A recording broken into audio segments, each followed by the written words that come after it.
Doctor साहब आपसे आगाज़ करते हैं।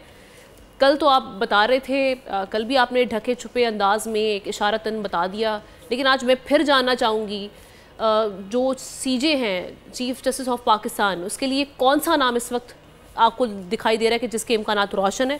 साथ ही साथ पाकिस्तान तहरीक इंसाफ वाले सवाल इसको भी बताइएगा कि ये गलती तो नहीं करे दोबारा प्रोसीडिंग्स का बॉयकॉट करके।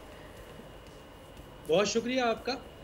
देखें, जैसे कि आपने ख़ुद भी स्टार्ट में ये बता दिया कि आज ये 12 रुकनी जो खुसूसी कमेटी है ये फ़ैसला करेगी कि अगले चीफ जस्टिस जो हैं वो कौन होंगे, और उसका प्रोसीजर सारा मौजूद है और ये 26वीं आइनवी तरमीम जो है अप्रूव्ड हो चुकी है, उसका हिस्सा है।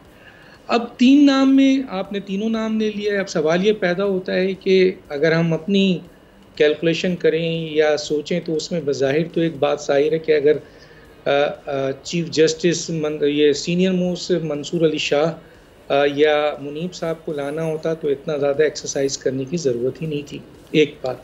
और दूसरी बात इम्पॉर्टेंट ये भी है कि वैसे तो 26वीं आइनी तरमीम ने जो आइन के आर्टिकल 184/3 के लिहाज से सो मोटो नोटिस की ताकत थी चीफ जस्टिस की थी। हालांकि सुप्रीम कोर्ट 172 जो जुरिडिक्शन है और सुप्रीम कोर्ट का जो 172 से लेकर उनके सुप्रीम कोर्ट, हाई कोर्ट, 199 शरीयत कोर्ट, आप उनकी तमाम के तमाम अगर चीज़ देख लें 212 तक, तो सुप्रीम कोर्ट कहा गया, कहीं भी चीफ जस्टिस नहीं कहा गया। अब सवाल ये है कि ऐसे मौके पे 12 रुकनी कमेटी ने ये फैसला करना है। बज़ाहिर इसमें कोई दो राय नहीं है लोगों की कि जस्टिस याहिया आफरीदी जो हैं वो एक्सपेक्टेड हैं, मोस्ट फेवरेट हैं, पावरफुल इस वक्त कैंडिडेट हैं। लेकिन ख्वाजा आसिफ ने एक वो छोड़ा है, र्यूमर छोड़ा है।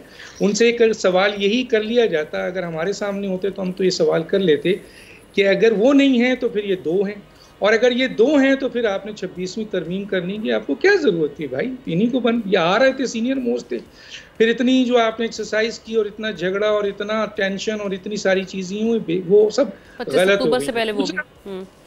दूसरा ये कि जी देखें, पीटीआई तो आज से नहीं, अगर अदम एतमाद की तहरीक के बाद इमरान खान साहब ने खामोशी से अपोजिशन का किरदार अदा किया होता, साइफर केस में नहीं गए होते, 9 मई नहीं दोहराया होता, खामखा फौज से नहीं लड़े होते, और ये जो मसाइल थे रोज़ दौड़ नहीं करते और जमहूरी तरीक़ा अपनाते और पंजाब की और केपीके की हुकूमत को ख़त्म नहीं करते और अवामी मसाइल को लेकर हुकूमत में भी और रोड पे भी खड़े हो जाते, तो आज वो वज़ीर आज़म होते। अभी आपने एपीसी का देखा कि एपीसी में जनाब उनकी बहुत बड़ी गलती थी कि फ़लस्तीन के हवाले से शामिल नहीं हुए, पूरी दुनिया ने उस पर क्रिटिसाइज़ किया। उसके बाद 15 जब शंघाई ताउन तंजीम का मसला आया तो उसमें 15 तारीख को जो है वो उन्होंने कहा कि जी हर सूरत में एहतजाज होगा, इस पर भी उनकी बहुत बड़ी गलती थी। बहरहाल वो मसला ख़त्म हुआ। अब नाम दिया है, अगर आपको नहीं शामिल होना, आप 26वीं तरमीम नहीं मानते हैं, तो फिर आप इसमें अपना नाम आपको देनी नहीं चाहिए था इस कमेटी में। आपका नाम मौजूद है, आपने खुद दिया है। अब आप ऐन मौके पे अगर आपका फैसला है, क्योंकि पीटीआई के जो फैसले हैं, इमरान खान तो जेल में है, अगर उनसे कांटेक्ट नहीं हो तो फिर फैसले जो है मुल्क से बाहर बैठे हुए 3-4 लोग करते हैं। यहाँ जो बैठे हुए मीडिया, इनके जो आपके पीटीआई के लोग हैं जिनसे हमारी बात होती है, वो कहते हैं भाई वहाँ से धमकियाँ आती हैं, फिर यूट्यूबर आ जाते हैं, फिर मीडिया पर्सन आ जाता है, बड़े प्रेशर होते हैं, हम चेंज कर देते हैं हम फैसले। तो अब यहाँ पर पीटीआई की एक बहुत बड़ी गलती होगी, क्योंकि देखें अगर आप नहीं आए शामिल नहीं भी हुए तब भी फैसला हो जाएगा, क्योंकि 12 कमेटी में अगर आप शामिल नहीं होते हैं तो उन्होंने तरीक़ेकार ऐसा रखा है कानून में कि वो फैसला कर देंगे, आप उसका हिस्सा नहीं बनेंगे।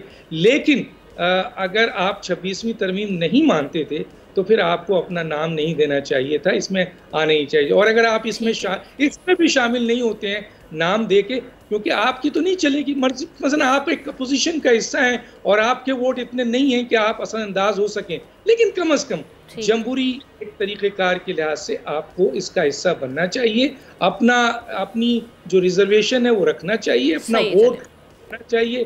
बाकी जो होना है वो तो हो रहा है। सब्सक्राइब करें और बेल दबाएं ताकि कोई खबर रह न जाए।